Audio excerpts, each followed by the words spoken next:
Good morning and welcome to another edition of 15 Minutes of Flame. I'm Robert Phoenix, and yes, that sound you hear happens to be the brick and mortar of my nasal passages. Oh my God, as we continue to soldier on through the assault of cedar pollen on my body. Yeah, boy, isn't it fun? Isn't it fun having those vaccines that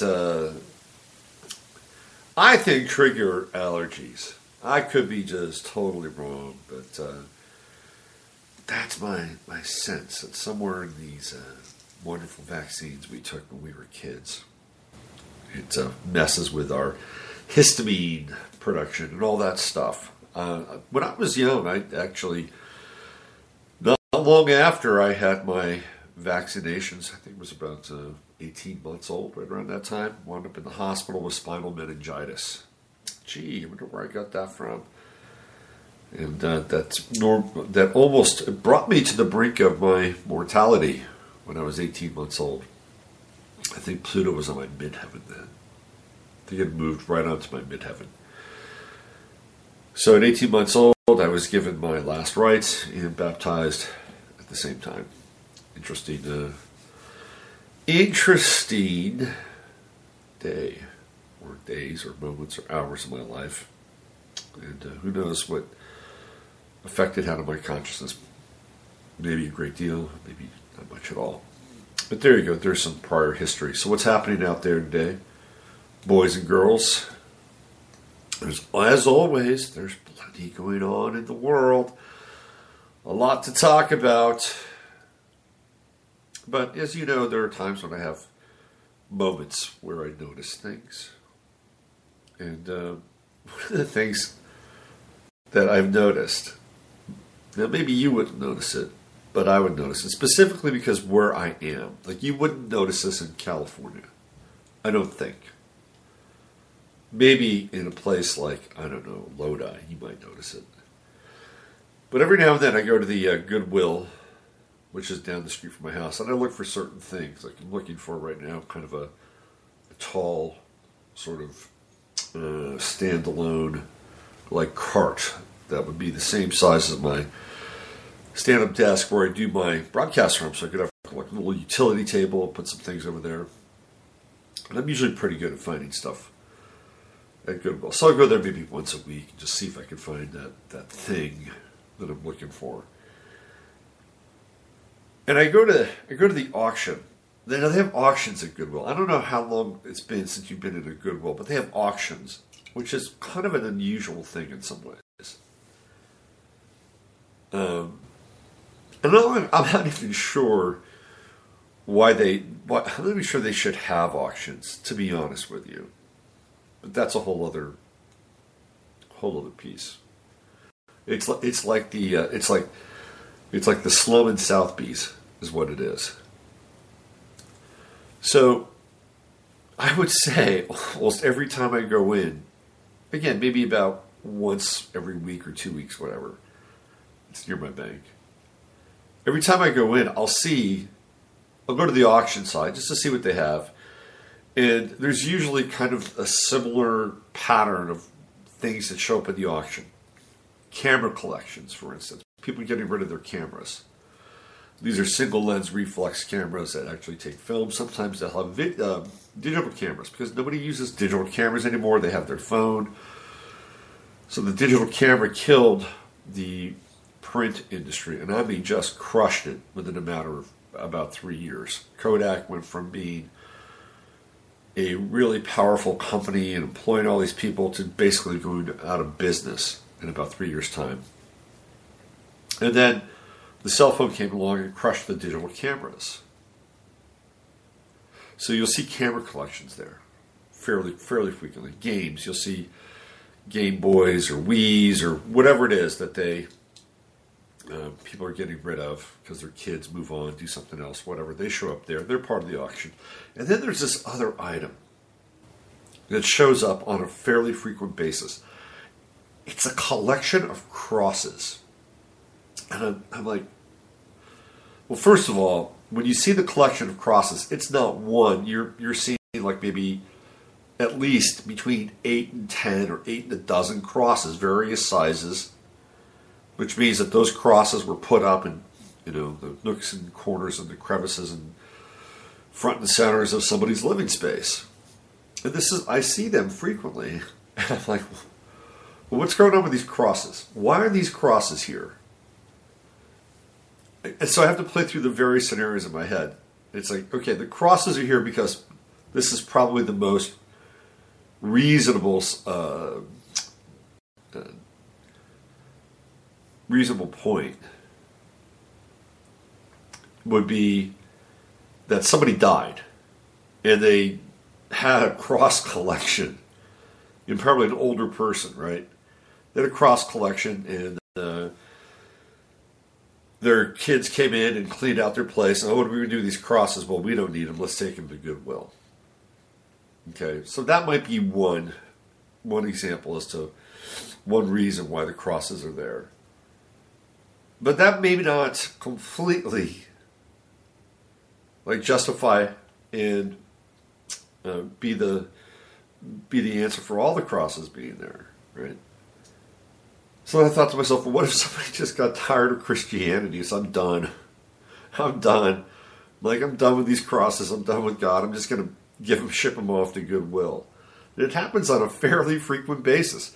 So either there are a lot of people dying who have these cross collections, or somebody's just had it and they've moved on from that example of their faith.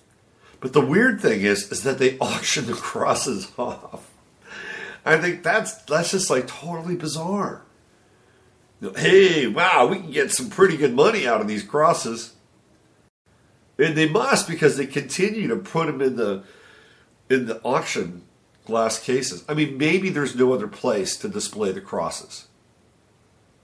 Maybe that's just it. That, okay, we're going to put them here because we can put them behind the case and we can display them. And where else are they going to be, on the shelf or, in the rest of the Goodwill area? So we have these symbols of faith that are showing up freaking like washing the shores.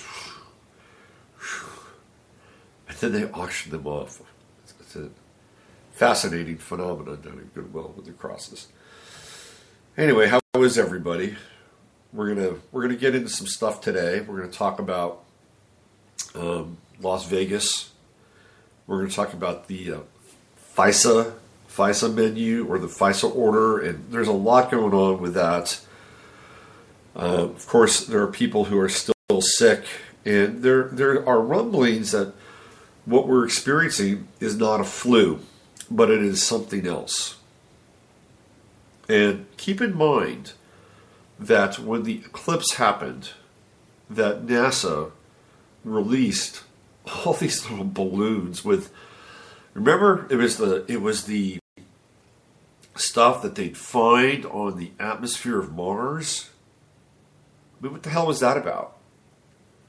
And then there was the thing that looked like a UFO that shot across the night sky in Los Angeles not long ago, a couple of weeks ago, maybe about 3 to 4 weeks ago, and it looked like it had this kind of gaseous embryo around it as it was shooting through the night sky.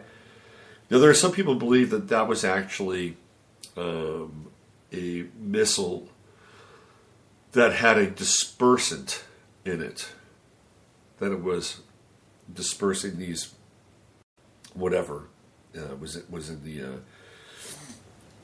the trail of this object that many people captured racing through the night sky in Los Angeles. So on top of that, we have our good old friends, the chemtrails. So really, what's going on with our skies? What are we breathing? What are we taking in? Because this is probably one of the worst quote-unquote flu seasons I've seen in recent memory. People get it once and then they get it again. This is what's been happening on that flu tip. So you've just got to keep your immune system in check, keep it intact. I don't have the flu. I have to deal with this super aggressive pollen here. So this is a really important lesson in maintaining the body and maintaining the body's defenses so that we can get through these troubling times in terms of the contaminants that are in our ecosystem. I wanted to talk about what's come out with Stephen Paddock. So the Las Vegas Metro Police Department released its report, and everybody's up in arms around this report. They finally came out with this. So this happened in October, and now here we are in January, almost February, and they've released the report. Now, IntelliHub, which is Shepard Ambuliss's website, again, you have to sort through these people. He spends time on Alex Jones. I'm not sure anybody who spends a significant amount of time on Alex Jones can be trusted, although I do like David Knight. I think David Knight is a byproduct of Alex Jones's conscience.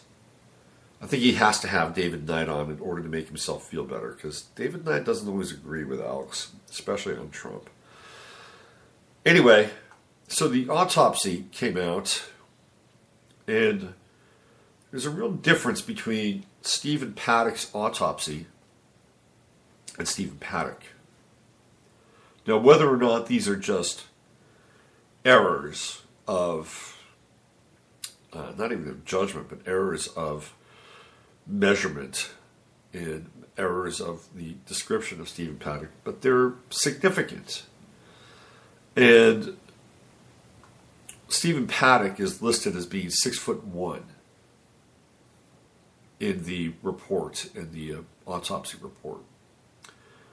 And his eyes are listed as being brown.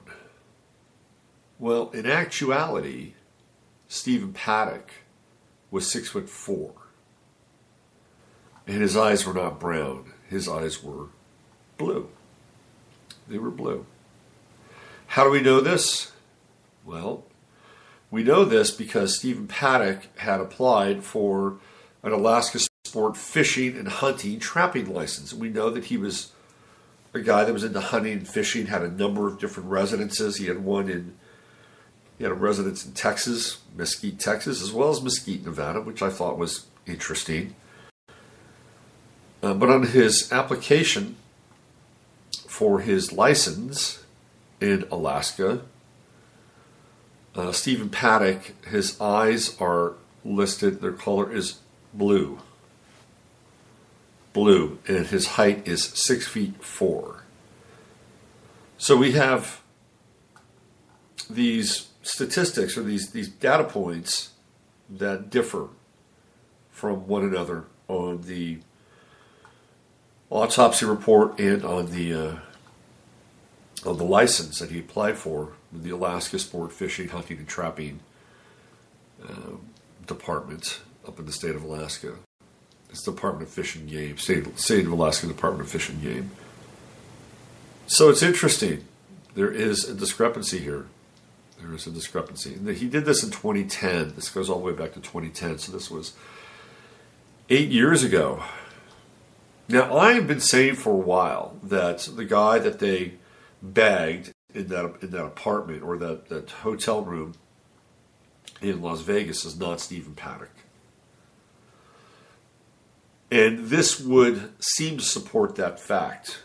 Now, is Stephen Paddock still alive? Well, his brother is running around screaming that he was cremated against his family's will. And I don't know if that's a ruse or not. I don't know if that's real. But I don't think we can actually claim that Stephen Paddock is gone. I mean, there was an event that took place there, and who wasn't in that room? And there are other discrepancies, like the tattoo that was supposedly on the neck, the number 13. And the guy in the room who had no 13 on his neck. I mean, there's a lot. There are significant holes in this Vegas story. And of course, there's that infamous video where Paddock actually shows up, or theoretically shows up, in a card room in Atlantic City just days after the actual event itself. Now, whether or not that's actually true or not remains to be seen. And, we're also dealing with people who now leave clues with these events that seem to pop up in the future as false leads. So that we follow them and all of a sudden, hey, we got you. Look at that. We left these bones for you and you picked up on the scent of these bones and you're going down the wrong path, which they've done with Alex Jones on a couple of occasions. But nonetheless, I think it's important to at least notice the discrepancies. At least notice the discrepancies between the two Paddocks. One that's being presented as deceased and the statistics or the data points that are associated with it, and the Stephen Paddock that might still actually be rolling around out there as a very important asset for the alphabets. What else did I want to talk about? Oh yeah, let's go back to this. Get out of here. The other thing I wanted to talk about was, I don't know if you guys have been following this at all, but this has to do with the false alarm that took place in Hawaii.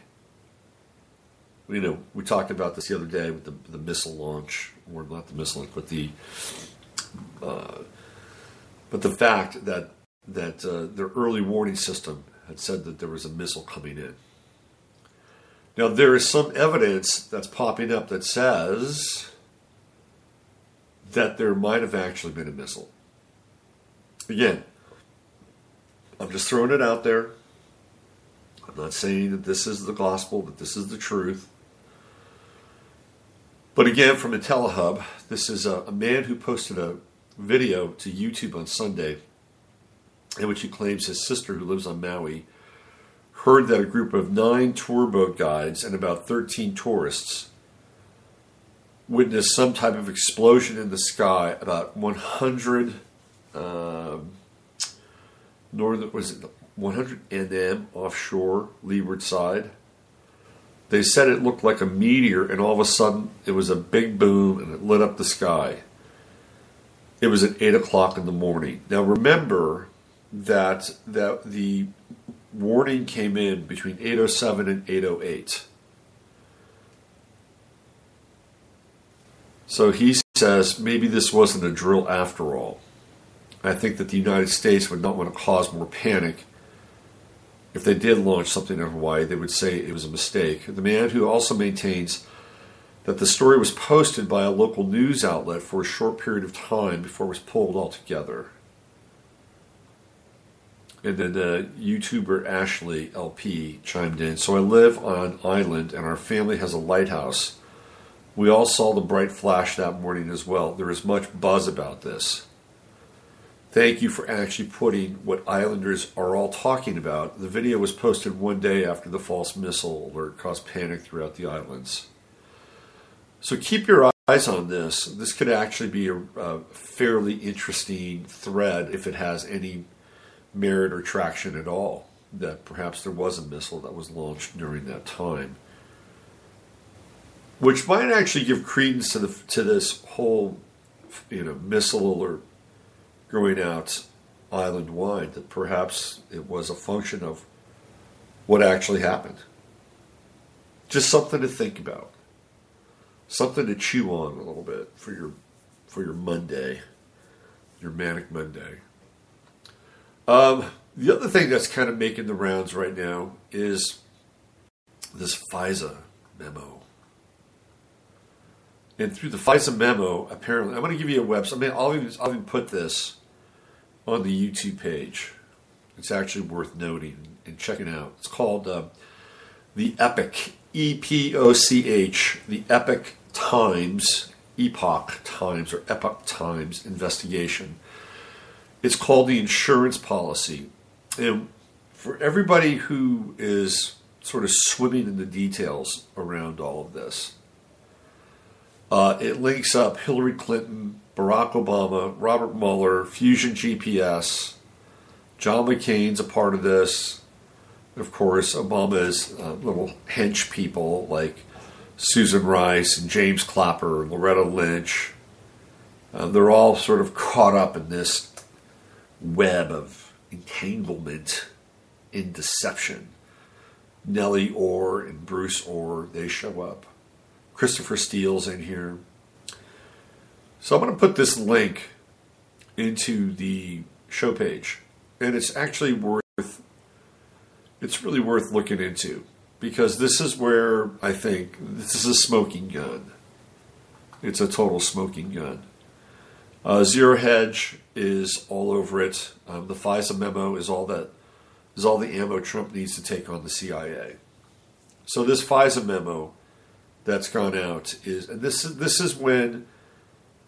was before Trump got elected, and they were basically planning on spying on the incoming president and getting enough intel so that they could at some point either kick him out of office or keep him from getting into office. Now, remember that Trump Tower was wired before the election. They got a FISA memo to wire Trump Tower before the election.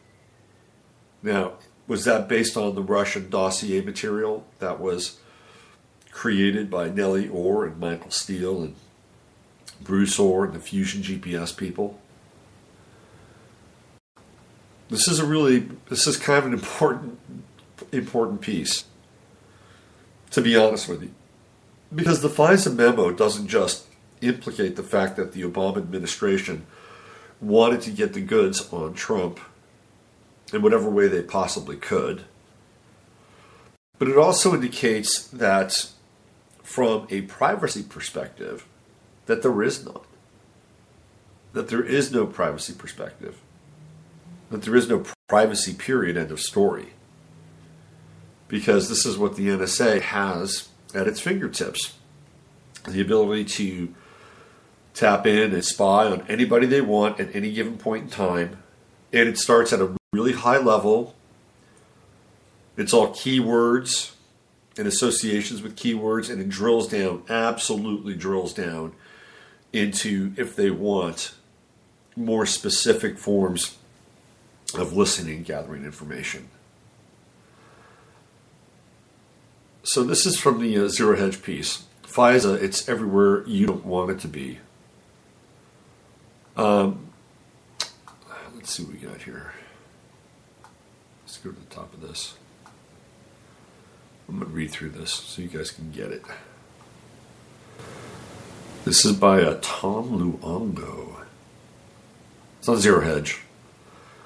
FISA is an abomination. Let's get that out of the way. And since I don't believe there are any coincidences in U.S. or geopolitics, the releasing of the explosive 4-page FISA memo after Congress reauthorized FISA or FISA is suspicious. Former NSA analyst, trader / hero, turned security state gadfly Edward Snowden came out in favor of President Trump vetoing the FISA reauthorization. Now that the full extent of what the statute is used for is known to members of the House Intelligence Committee who are rightly aghast. Officials confirm there's a secret report showing abuses of spy law Congress voted to reauthorize this week.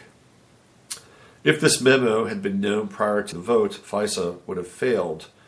These abuses must be made public, and at real Donald Trump should send the bill back with the veto. That's Edward Snowden, the gadfly. But like I said, timing in these things is everything, and the timing on this leak is important. Someone leaked this memo to the House Intelligence Committee with the sole intention of giving President Trump the opportunity to do exactly what Snowden is arguing for. And well, Trump should. This is the essence of draining the swamp. It is the essence of his war with the shadow government. If one makes a distinction between the deep state and the shadow government, like former CIA officer Kevin Shipp does, then this falls right in line with Trump's goals in cleaning up the rot and corruption in U.S. government. In a recent interview with Greg Hunter at usawatchdog.com, Shipp explains, I differentiate between the deep state and the shadow government. The shadow government are the secret intelligence agencies that have such power and secrecy that they act even without knowledge of Congress. This is true. There are many things that they do with impunity. Then there is the deep state, which is the military-industrial complex and all the industrial corporations and their lobbyists. And they have all the money and power and greed to give all the money to the senators and congressmen. So they are connected, but they are really two different entities. It is the shadow government specifically the CIA, that is going after Donald Trump. It is terrified that some of its dealings are going to be exposed. If they are, it could jeopardize the entire organization. So he says, and as I've talked at length, I felt from the moment Trump was elected, he was going to have to ally himself with the U.S. military to have any chance of surviving, let alone achieve his political goals. That's true, and we've seen that. We've seen him aligned with the military and the three generals inside the White House. Trump's final campaign ad was a clarion call to action. It was a declaration of war against both the shadow government and the deep state, and it ensured that if he won, which he did, they would immediately go to war with him. And you don't declare war like this if you weren't prepared for the biggest knockdown, drag-out street brawl of all time. This is absolutely true. It cost Kennedy his life. It cost Jimmy Carter his presidency. So if you're going to get into Washington, D.C. and sit in that chair, you're going to allow these people, these groups who have been in power for a very long time, accumulation of huge amounts of power, black budgets, secret alliances, working with corporations, foreign governments, you name it. This is the rogue factor inside our government. If you go to war with those people, you're taking on an institution who's been embedded for a long time, since the end of World War II, when the OSS officially became the CIA. By the way, if you want to see a good movie about the formation of the CIA, it's a very good movie, and there's a lot in it. The Good Shepherd. I believe it was directed by Robert De Niro, if I'm not mistaken. Starring Matt Damon. Check it out. It's a very, Chris Cooper, I believe, is in it as well. Plays Matt Damon's father. Very, very good movie. Eye-opening. Takes you into Skull and Bones, and it takes you into transforming Skull and Bones members into the first round of CIA agents inside the agency. It's worth tracking down and watching. And for the past year, we've been left wondering whether Trump was, one, prepared for it, or two, capable of pulling it off. That's the war with the deep state and the shadow government. Trump's continued needling of the establishment, playing the long game and demonizing media, which is the tip of the shadow government's spear, while strengthening the support of both the military through his backing them at every turn and his base by assisting them destroy the false narratives of globalism has been nothing short of amazing. So this gets into the QAnon material to some extent, right? That what's being done or what's being played is this long game, and that's a possibility. I'm just saying it's a possibility. We have to take it into account. And I know that I'm not a cheerleader for QAnon. I'm not, but I'm also not going to necessarily put QAnon in a bucket somewhere. That there has to be some kind of connection or ongoing reevaluation of the entity and a reevaluation of the message and what's coming out. So could Trump be playing a long game, and could this actually be taking place inside the Trump? Of course it could. Of course. Provided he's not a clone that's been just remade in Camp David. Those Camp David visits, if I was the president, I'd never set foot in Camp David. Let's see what we got here. As a hardcore jaded politico, I can tell you I never thought for a second he had the ability to do what he's already done. But as the past few months have pointed out, the real power in the world doesn't rest with the few thousand who manipulate the levers of power, but the billions who for years stood by and let them. Now that is true. That's a true point. Because we've let these people run the show. And this is part of the Saturn and Capricorn awakening. It's like, wow. This is, we had this run-up with Saturn and Sagittarius and the truth factor. Now we're actually looking at the mechanism of government itself and what's going on and who's behind it and all. So this is a big, big piece here. And this is what he says, Tom Luongo, and those days of standing by are gone. This is true. This is totally true. Got a bunch of millennials out there who are burdened with college debt and maybe some time in their hands and doing a lot of research and not feeling real warm and fuzzy about where things have been and or gone. So Trump cozying up to the military, cutting the deal with the military-industrial complex, has the deep state now incentivized to fight the shadow government for him. The tax cut bill, while a brilliant example of political knife fighting, is fundamentally about shoring up the finances of the corporations that make up the military-industrial complex through the repatriation of foreign-earned income, lowering the corporate tax rate, and stealing even more of the middle class back from the Democrats. Okay, you have to wade through that one. We don't have enough time to wade through that one. Trump had the right strategy from the beginning. Civil wars turn on what the police and the military do. They are instigated by and fanned by the spooks, but it is the soldiers and the cops who decide the outcome. This is true. This is true. FISA, it's everywhere you don't want it to be. It's a play on Visa, right? It's everywhere you want it to be. It's a cute play on words. Let's see what we got here. Let me just, come on. Let's see. Sometimes my computer just does not play fair. Trump has called the Democrats and rhinos bluff on DACA and chain immigration as a vote-buying scheme with zero political fallout. He's properly reframed the looming government shutdown on their inability to stick to their original agreements. His much-maligned Justice Department is now rolling up traitors associated with Uranium One, pedophiles, and human traffickers all over the country, and preparing for a showdown with blue state governors and attorney generals over sanctuary grandstanding. By leading the charge, he gave strength to the patriots within both the shadow government and the deep state organizations to leak the material needed to keep his campaign afloat. And as each new thing drops at the most inopportune time for the political establishment mentioned ad nauseum in that final campaign ad linked above, you have to wonder just how big the revolt inside these organizations is. Because right here, right now, Trump can demand the release of this FISA memo and use it to torpedo the very thing that allowed the entire Russia-hacked my election nonsense and send it back to the shithole it was spawned from in the first place, the CIA and the DNC. And if that means for a few months the FISA courts are inoperable while a new bill or new set of rules is drafted, so be it. So there you go. There's the memo that could be the smoking gun that could take down huge players.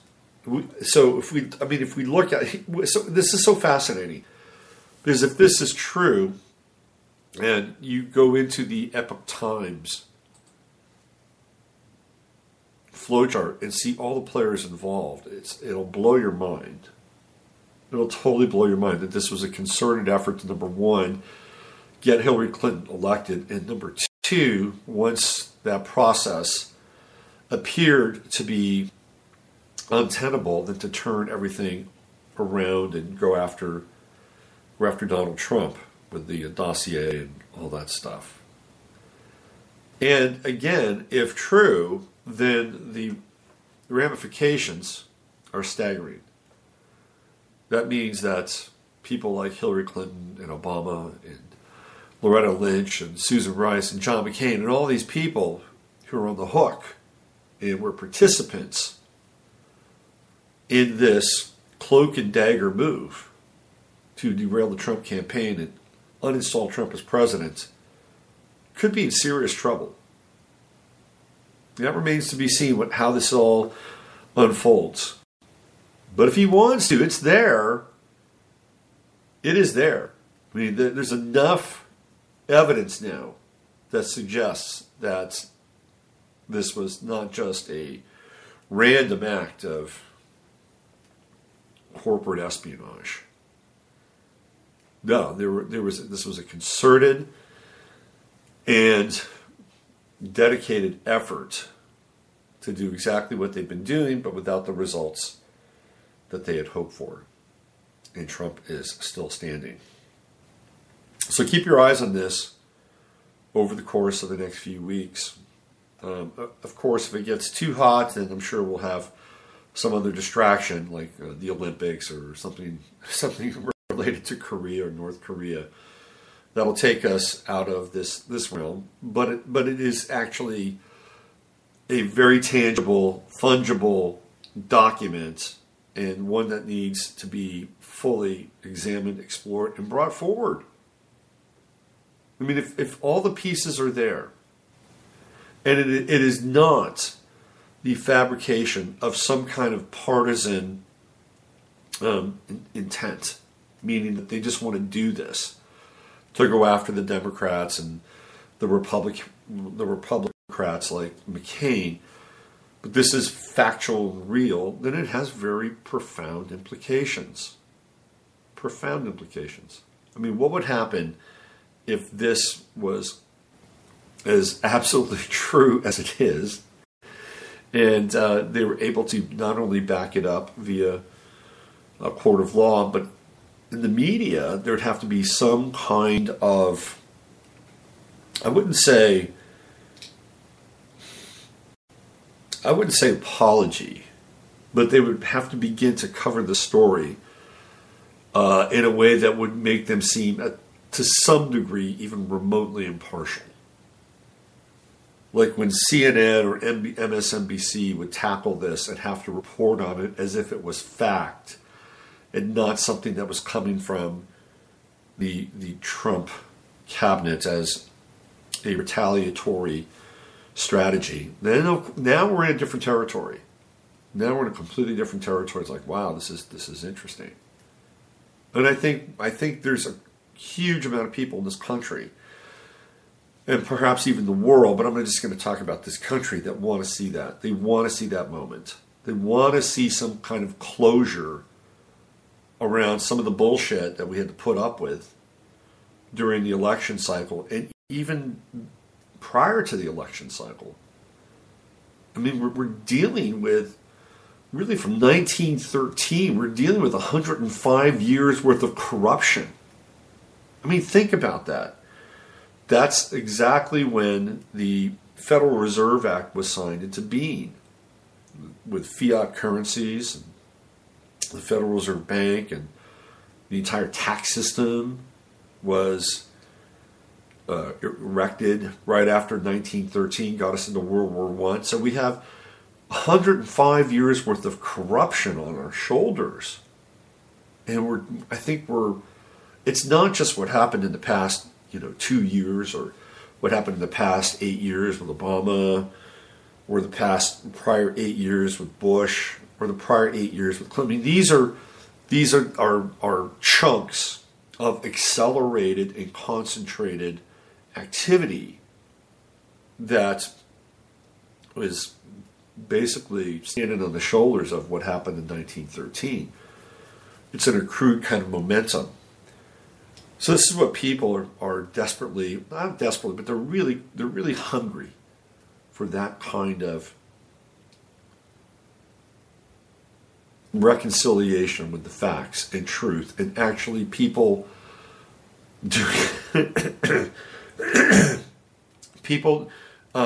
doing time is kind of a harsh word, but it really comes down to it. It really comes down to it. And this is why QAnon is so powerful. And Catherine Austin Fitts calls it hope porn. But clearly there's something here. Clearly something is available now in a way that it hasn't been. So hold on to your hats, and let's see what happens over the course of the next couple of weeks, and where this whole thing is going as we begin to move towards the Winter Olympics, which start on the 8th of February. And that's a whole other discussion about what's going on with North Korea and the talks and what's going on between North and South Korea, which I covered last week. All right. So I'm going to be conscious of the time today. I did a show last week that was an hour and a half. Couldn't believe it. Today we're looking at about 45 minutes. Why don't we put a wrap there? So let's get into the little wind down of our show. Crisp 40 minutes and 20 seconds. I just have to say, what I try to do is I try to give you something a little positive to chew on. A little positive root to chew on. Stay healthy. This is a challenging time with our bodies. Do your best to stay healthy. It is your primary operating system. And from there, you're able to do infinitely more with a body that is compliant and operating at its highest and peak levels of efficiency. And the people who listen to the show are super bright, And you know what works for you. You know what doesn't work for you. Just tap into those things and stay on the vital side of life. That is my 2 cents for you today. My encouraging words, my words of encouragement. Oh, just a couple little announcements here. The interview that I did with Randy and Emily over on Off Planet is now up and available on YouTube.